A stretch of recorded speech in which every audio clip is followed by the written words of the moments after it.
Hello everyone. तो कैसे हैं आप सभी?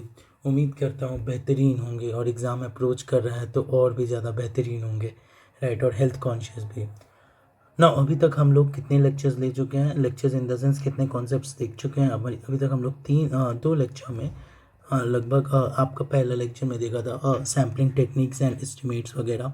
सेकेंड लेक्चर में अपन ने देखा finite population correction estimators and confidence interval वाला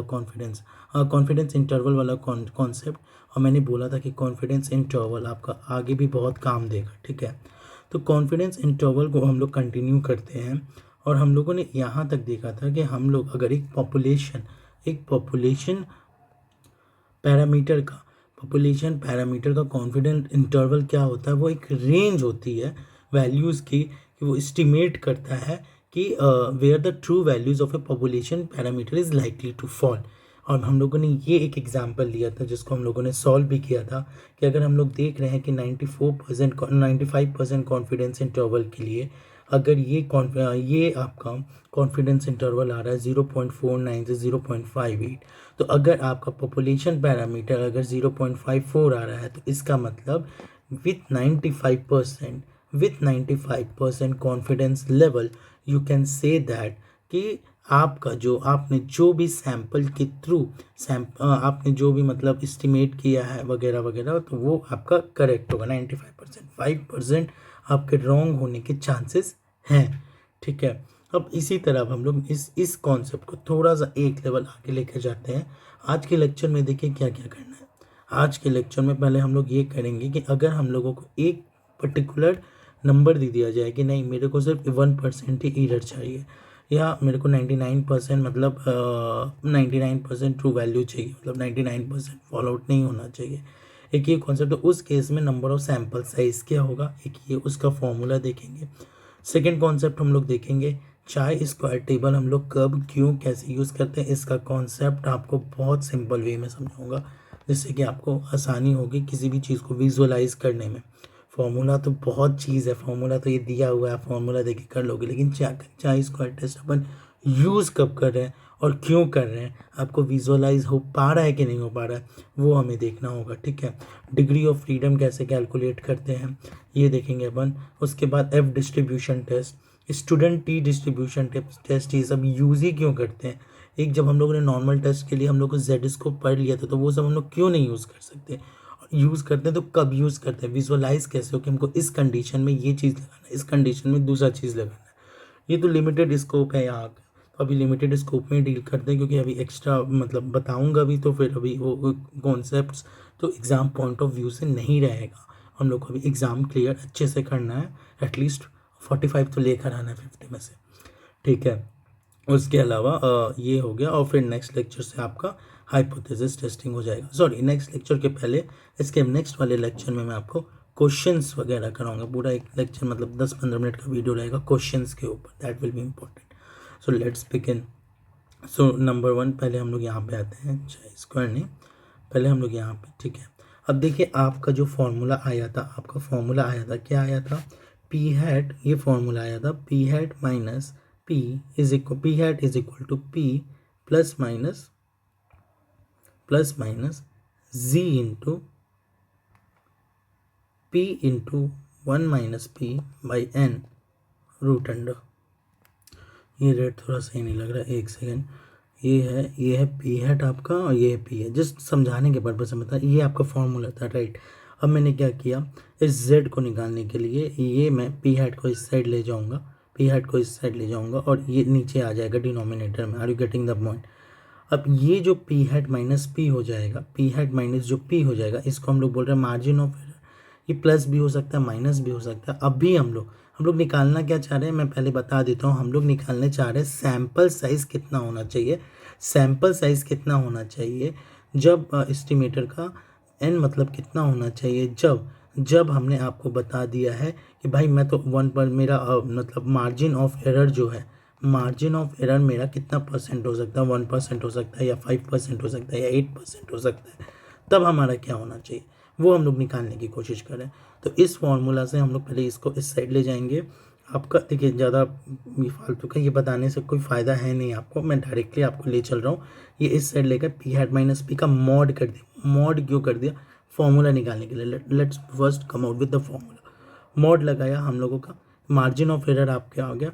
मार्जिन ऑफ एरर को हम लोगों ने बीपी से डिनोट किया। किससे किया? बीपी से डिनोट किया। और root under p into 1 minus p by n को क्यू से डिनोट किया। मान के चले, अभी तो सर ने यहाँ पे करा दिया, ठीक है। अब उसके बाद क्या हुआ, पहले इधर देखिए, मार्जिन ऑफ एरर को हमने, इसको हम लोगों ने ये क्यू ले लिया, ठीक है। क्यू जस्ट एज्यूम कर रहे हैं, समझ रहे ना। अब क्या है, बीपी हम लोग को, BP is equal two plus minus 1.96। 1.96 क्या हुआ, किसके लिए हम लोग यूज़ करते, पिछली क्लास में बताया था, 95% कॉन्फिडेंस इंटरवल के लिए, कॉन्फिडेंस के लिए। तो पी एज्यूम्ड इज इक्वल, अब हम लोग क्या करें, जस्ट अभी मैं एक एग्जांपल के थ्रू क्लैरिटी हो जाएगी। 0.5 ले रहा हूँ, पी एज्यूम 0.5। तो यहाँ पे मैंने बताया था लास्ट क्लास में कि हम लोग अगर पी 0.5 ले रहे हैं तो ये भी 1 माइनस पी भी 0.5 हो जाएगा। तो ये चीज़ जो है आपका 0.5 इंटू 0.5 बाई एन हो गया, ठीक है। दूसरा चीज़ स्क्वायर क्यों किए हैं, ये आपका अंडर रूट हटाने के लिए, ये 1.96 को सर ने राउंड कर लिया थोड़ा, मतलब इजी वे करने के लिए। तो यहाँ से हम लोगों ने एन कैलकुलेट किया, एन आपका आया 124। इसका मतलब ये हुआ, द इंटरप्रिटेशन इज दिस, अगर हमको 95% एक्यूरेसी चाहिए, if I want to have 95% accuracy, है ना, and whatever I calculate, my error should be in the range of 0.09. How this 0.09 it came? कल हम लोगों ने जो 95% के लिए लिया था मार्जिन ऑफ एरर 0.49, 0.49 और 0.58, आपने यहाँ पे देखा 0.49 और 0.58, इसके बीच का डिफरेंस कितना है, 0.09। इंटरप्रिटेशन समझिए, इंटरप्रिटेशन क्या है कि अगर मैं 95% एक्यूरेसी के लिए, और आपका एरर तो आपका 0.09 के बीच में रहे, उसके लिए अगर हम सैंपल कैलकुलेट करना चाहते हैं तो हम लोगों की सैंपल साइज क्या होगी, 119 होगी। इसका मैं एक और आपको एग्जांपल देता हूँ।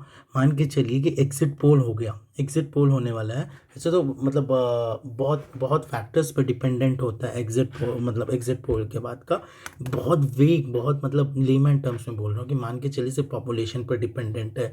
पर्टिकुलर एरिया के डिस्ट्रिक्ट में इलेक्शन हुआ, आपका एग्जिट पोल निकालना है, आपको नंबर ऑफ सैंपल साइज निकालना है। आपने क्या किया, भाई मैं 99% श्योर होना चाहता हूँ। What you are saying I just want to be 99% sure, 99% sure। और मेरा जो एरर मार्जिन है वो 0.01 होना चाहिए, एरर मार्जिन है 0.01 होना चाहिए। उस हिसाब से अगर आपको सैंपल साइज कैलकुलेट करना है तो आप कैसे कैलकुलेट करोगे, यहाँ पे 0.01 आ जाएगा, ठीक है। यहाँ पे 0.01 का क्या आएगा, होल स्क्वायर। जैसे यहाँ पे हम लोगों ने कैलकुलेट किया ना, 0.01 का whole square is equal to 99% के लिए मैंने कल आपको एक बताया था, क्या होता था, 2.57, 99% के लिए 2.57। तो यहाँ पे आ जाएगा 2.57 का whole square into p into 1 minus p by n, ठीक है। अब वो मैं एन को इधर ले जाऊंगा, इसमें फिर पॉपुलेशन को उस हिसाब से लूँगा और फिर मतलब पैरामीटर पॉपुलेशन को उस हिसाब से लेके फिर अपना जूम करके आंसर निकालूंगा एन की। तो फिर हम मेरा मान के चलिए एन आया 10,000 सैंपल या 5,000 सैंपल आया, तो मुझे 5,000 लोगों का रफ एस्टिमेट करना पड़ेगा कि कितने सैंपल्स हैं। इससे एक और बहुत बड़ी चीज़, आप एक बड़ी चीज़ निकल के है कि जो मेरा एन है आपका, जो मेरा नंबर ऑफ सैंपल्स है, that is inversely proportional to what, the margin of error, तो अगर हमको मार्जिन ऑफ एरर डिक्रीज करना है ना, तो एन हमको इंक्रीज करना होगा। बहुत कॉमन सेंस वाली बात नहीं है। अगर आप 10,000 1 लाख का पॉपुलेशन है, आप नंबर ऑफ सैंपल्स इंक्रीज कर दोगे, 99,000 सैंपल लोगे तो आपका मार्जिन ऑफ एरर ऐसे भी डिक्रीज हो जाएगा। आप अगर 1,000 सैंपल लोगे 10 लाख के लिए, तो 1 लाख के लिए, तो आपका मार्जिन ऑफ एरर इंक्रीज हो जाएगा। ये बस यही चीज़ है यहाँ पे, ठीक है। 9, पहले मैंने बताया था बहुत पहले मैंने बताया था आपको, मतलब एक लेक्चर पहले, कि हम लोगों का पैरामीटर, एक ही लेक्चर पहले था पैरामीटर स्टैटिस्टिक्स बताया था, ठीक है। पैरामीटर्स में मैंने क्या क्या बताया था, एक आपका हो गया पी हो गया, ठीक है, पॉपुलेशन पैरामीटर, और एक आपका हो गया म्यू हो गया, एवरेज, राइट, ये मैंने बताया था। दूसरा मैंने बताया था स्टैटिस्टिक्स में, एक आपका पॉपुलेशन, मतलब ये सैम्पल पॉपुलेशन वाला, और एक आपका एक्स बार बताया था। तो अब हम लोग देखिए पी हैट और पी के लिए, इस पी हैट और पी के लिए हम लोग एस्टिमेट कर दिए। हम लोगों ने एस्टिमेट किया कि नंबर ऑफ सैंपल साइज कितना होगा अगर हमको पॉपुलेशन पैरामीटर, पॉपुलेशन वाला एंगल रखना है। तो अब हम लोग करने जा रहे हैं कि confidence interval and sample size estimation for mean. अब हम लोग इस एस्पेक्ट को देख रहे हैं, सेकेंड एस्पेक्ट को। फर्स्ट एस्पेक्ट हम लोगों ने देख लिया, सेकेंड एस्पेक्ट को हम लोग देखने जा रहे हैं। फर्स्ट एस्पेक्ट हम लोगों ने कहाँ देखा था, late me give you, first aspect हम लोग यहाँ देखे थे। थोड़ा सा लेक्चर आप पीछे जाओगे ना, उसमें सब क्लियरली मैंशनड है। ये देखिए, parameters versus statistic, mu is equal to population mean and p is equal to population proportion, x bar is equal to sample mean and p hat equal to sample proportion. और मैंने यहाँ पे बताया भी था, आप इसको बोलिए पापा पैरामीटर और इसको बोलिए सन, ठीक है। तो पापा हमेशा बड़े होंगे, पापा का मतलब एक्सपीरियंस भी होगा, ये भी होगा, तो वही चीज़ है। पॉपुलेशन जिसमें लग गया वो बड़ा हो गया, बड़े मतलब आपका सैंपल के लिए, इसके लिए आपको पूरे पॉपुलेशन के लिए, ठीक है। अपन आ गया, एक सेकेंड, ज़्यादा ही आगे आ गया, ठीक है।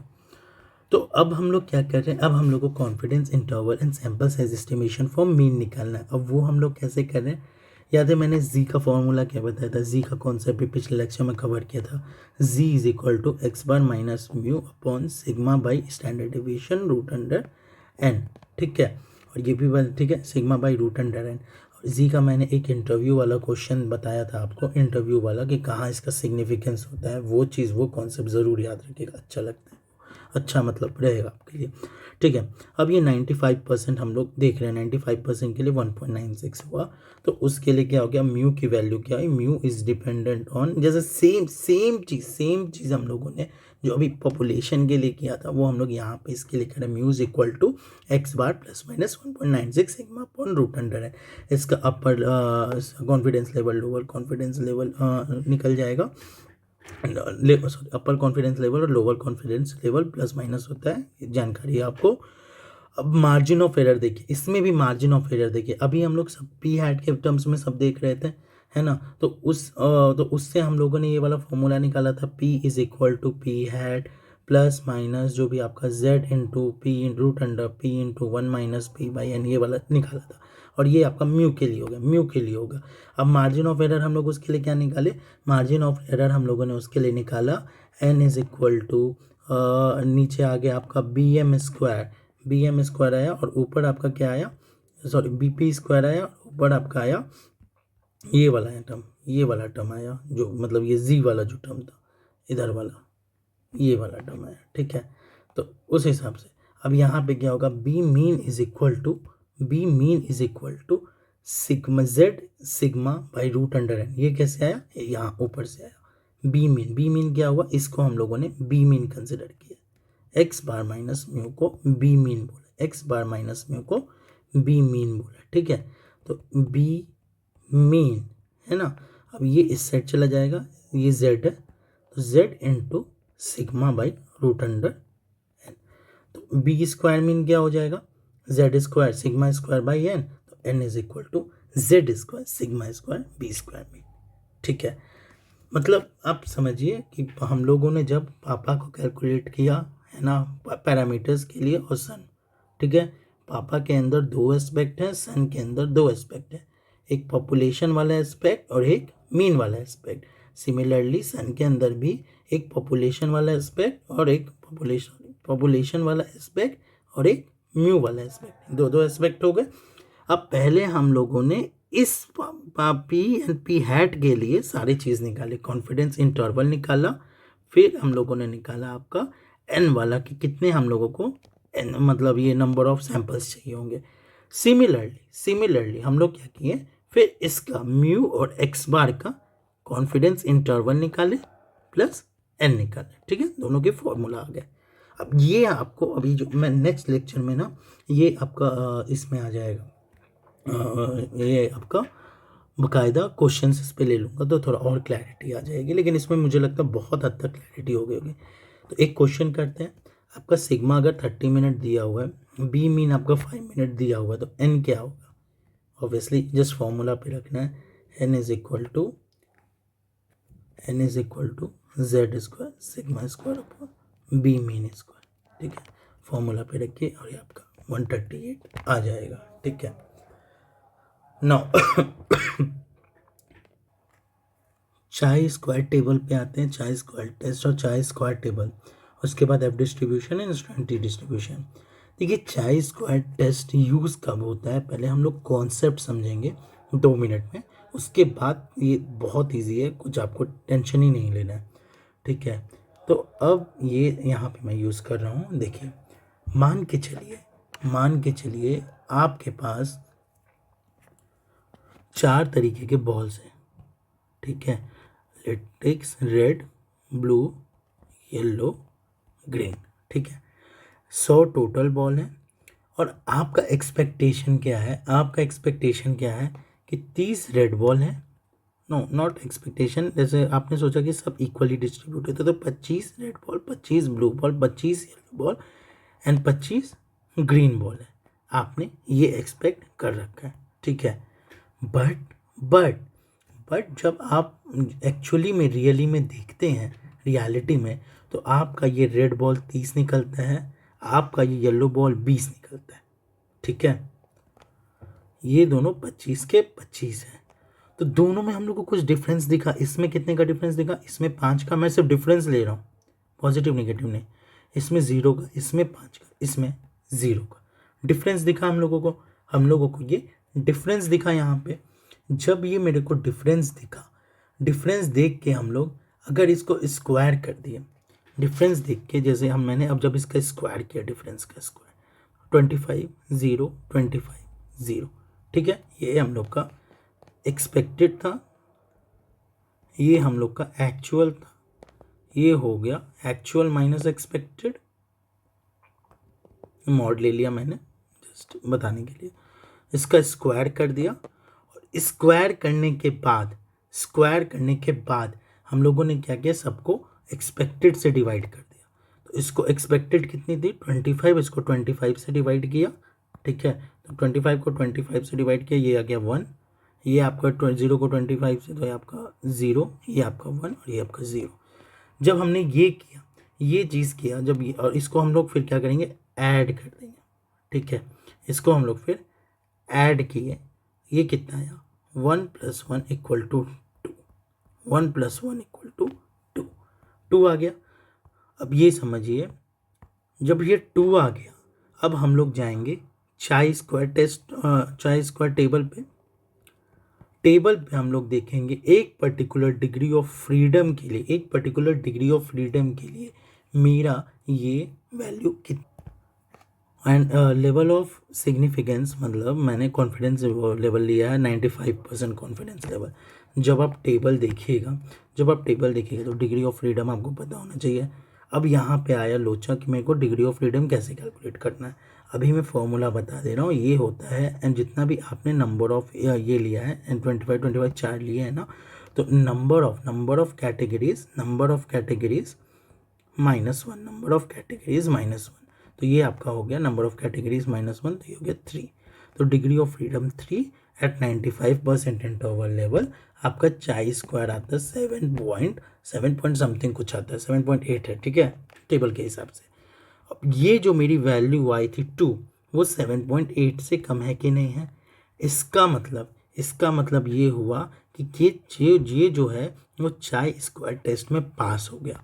अगर ये चाय स्क्वायर टेस्ट में पास हो गया, उसका क्या मतलब हुआ, उसका मतलब ये हुआ कि जो मेरा ऑब्जर्व डिस्ट्रीब्यूशन है, ऑब्जर्व मतलब एक्चुअल डिस्ट्रीब्यूशन है, मतलब जो मेरा एक्चुअल डिस्ट्रीब्यूशन है वो मेरा likely to be near to the expected distribution.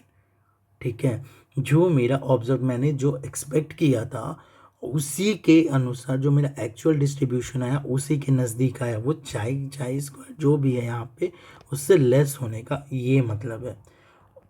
और एक और तरीके से आप सोच सकते हैं कि जब मैंने एक्सपेक्टेड और एक्चुअल को देखा, then we can say that there is no significant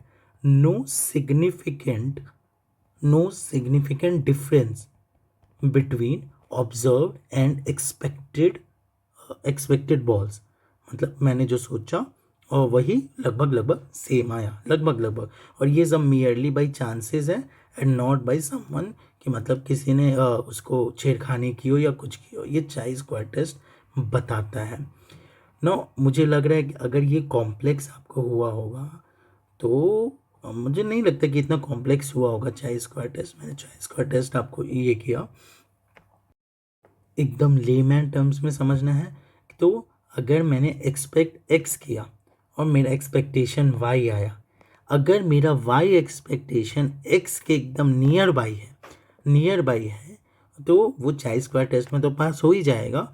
और इसका मतलब ये भी है कि आपका जो वेरिएशन आ रहा है वो मतलब किसी के इन्फ्लुएंस के थ्रू नहीं आ रहा है, जस्ट रैंडम है ना।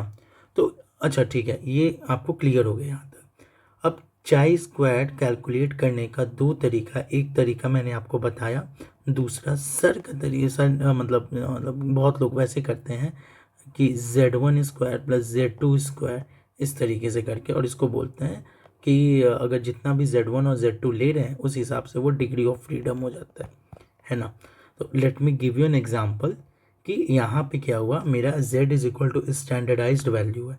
ठीक है, इसमें मैं अभी आपको रिलेशन बता दूंगा, ये दोनों सेम ही है एक्चुअली, एक ही सिक्के के ये दो पहलू हैं। इसमें कंफ्यूज होने वाली बात नहीं है, ये एक ही सिक्के के दो पहलू हैं, जस्ट मतलब फॉर्मूला में वेरिएशन है। वो फार्मूला भी सेम ही है समझिए एक तरीके से।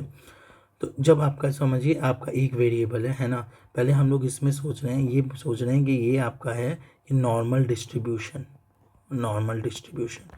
तो पहले हम लोगों ने आपका एक वेरिएबल, फर्स्ट वेरिएबल किसी का एज लिया, उसका जेड वैल्यू लिया। जेड एज को हम लोगों ने, ये भी नॉर्मल डिस्ट्रीब्यूशन, आपको इसको स्क्वायर कर दिया। जेड कैसे कैलकुलेट करते थे, एक्स माइनस म्यू मतलब एक्स बार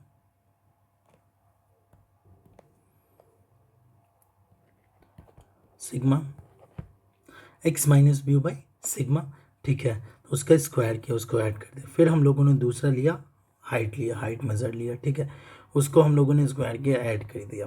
तो ये Z1 square plus Z2 square है, इसको हम लोग बोलेंगे इट विल फॉलो चाई square distribution with 2 degree of freedom.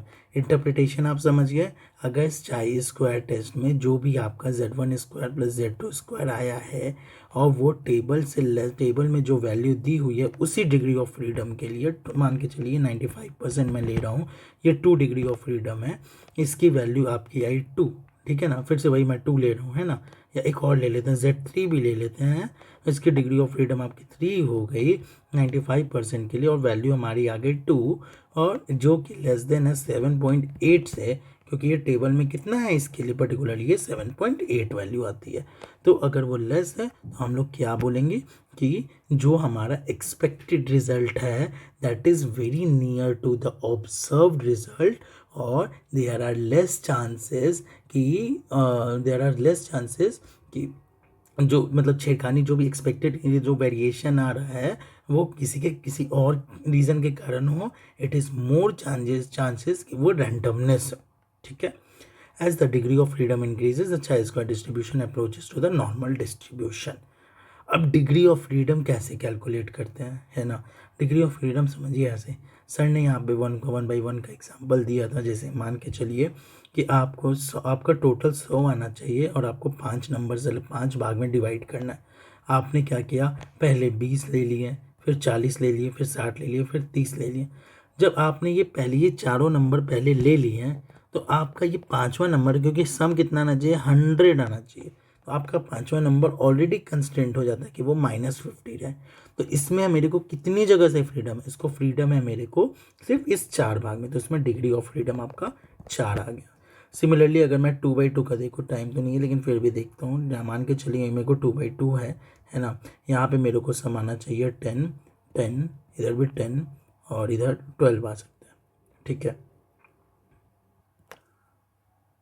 हाँ, ये 12 लेना पड़ेगा तभी आएगा, ठीक है। यहाँ पे मैंने 6 लिख दिया।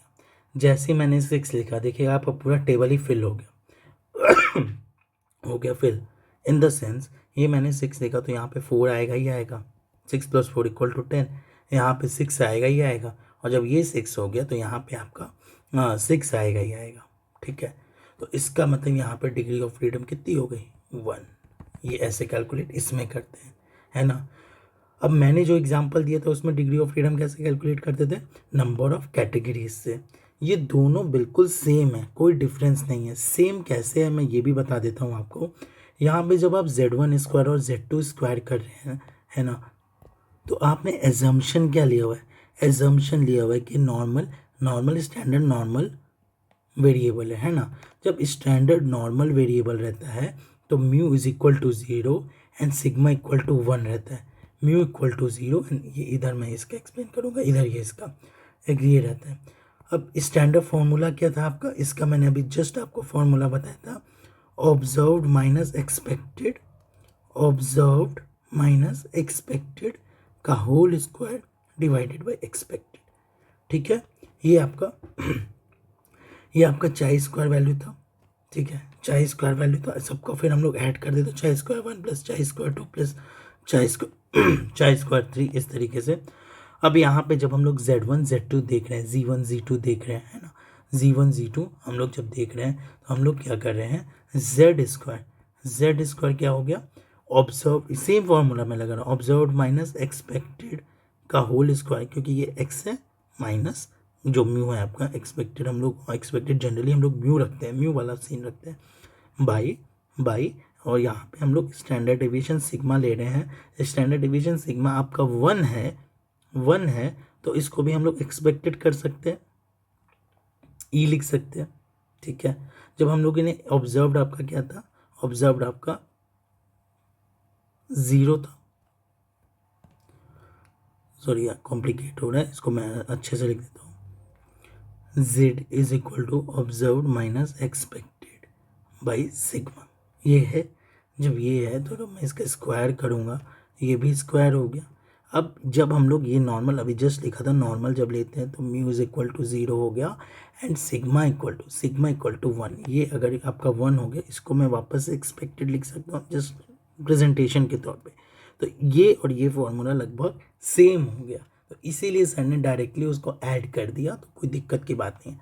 देखिए दोनों अप्रोच अगर आप नहीं समझना चाहते तो बस इतना समझिए कि chi² अपन यूज़ क्यों करते हैं और उसका इंटरप्रिटेशन क्या है, that's it, not an issue. Now आते हैं F डिस्ट्रीब्यूशन पे।